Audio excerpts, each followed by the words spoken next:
সাধারণ বর্ণাংশ অধ্যায় 4 1 নম্বর সৃজনশীলে অপ্রকৃত, প্রকৃত এবং মিশ্র মিলে 5টা বর্ণাংশ দেওয়া আছে। ক নম্বর, প্রথম বর্ণাংশ হতে দ্বিতীয় বর্ণাংশ বিয়োগ করো। প্রথম বর্ণাংশ 5/4 বিয়োগ 1/4। হরগুলোর লসাগু হবে 4। লসাগু দ্বারা প্রথম বর্ণাংশের হরকে ভাগ করলে পাবা 1, 1 দ্বারা লবকে গুণ করলে পাবা 5 বিয়োগ 1, 4/4 সমান হচ্ছে 1। নির্ণয় বিয়োগফল 1।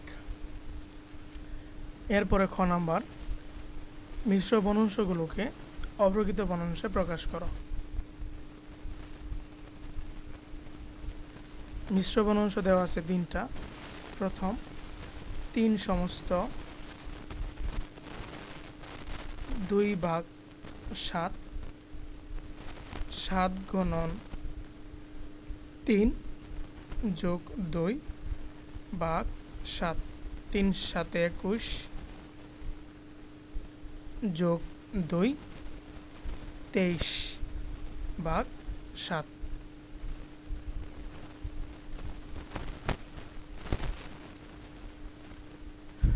2 সমস্ত 1/14,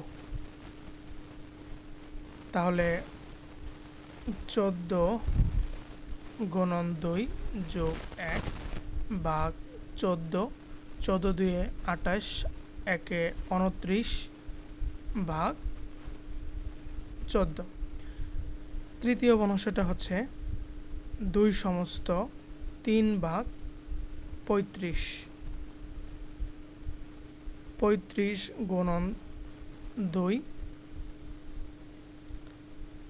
যোগ 3 ভাগ হচ্ছে 35, 35 2 70, 3 73/35 উত্তর। গ নম্বর দেখো, শেষ 3টি বর্ণাংশকে সমহর বিশিষ্ট বর্ণাংশে প্রকাশ করে তুলনা করো। আচ্ছা, তোমরা বইয়ে পড়ছ বর্ণাংশগুলোর ভিতরে হর একই হলে যে বর্ণাংশের লব বড় সেই বর্ণাংশটা বড়, আবার বর্ণাংশগুলোর মধ্যে যদি লব একই হয় যে বর্ণাংশের হর ছোট সেই বর্ণাংশটা হচ্ছে বড়। বর্ণাংশ 3টি হচ্ছে 23/7,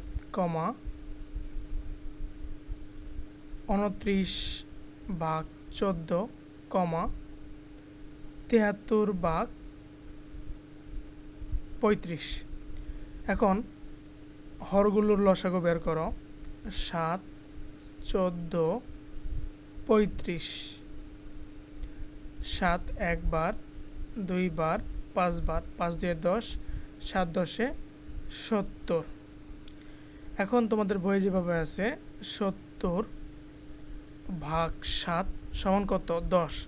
এখন 10 দ্বারা প্রথম মানুষের লব হরে গুণ করো।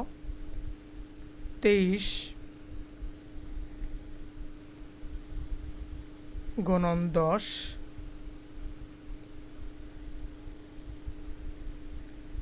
7 গুণন 10 230/70। দ্বিতীয় বর্ণাংশ 70/14, 5।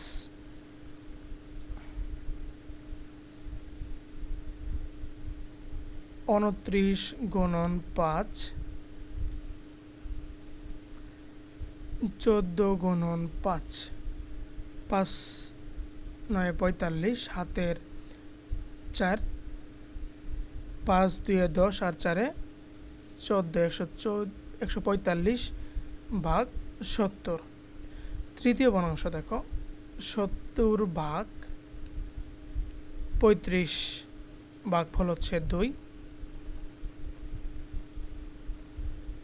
73 গুণন 2, 35 গুণন 2 সমান 70, 3 2 6, 7 2 14। আচ্ছা, এখন তুমি ভগ্নাংশ 3টা পেয়ে গেলা। এখন খেয়াল করো, এইখানে সবচেয়ে বড় হচ্ছে 230, তারপরে 146, তারপরে হচ্ছে 145।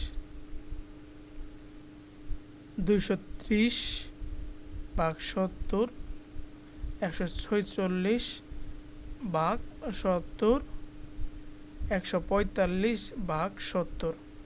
ঠিক আছে, এটাই হচ্ছে নির্ণয় উত্তর। বুঝতে পারছো সবাই?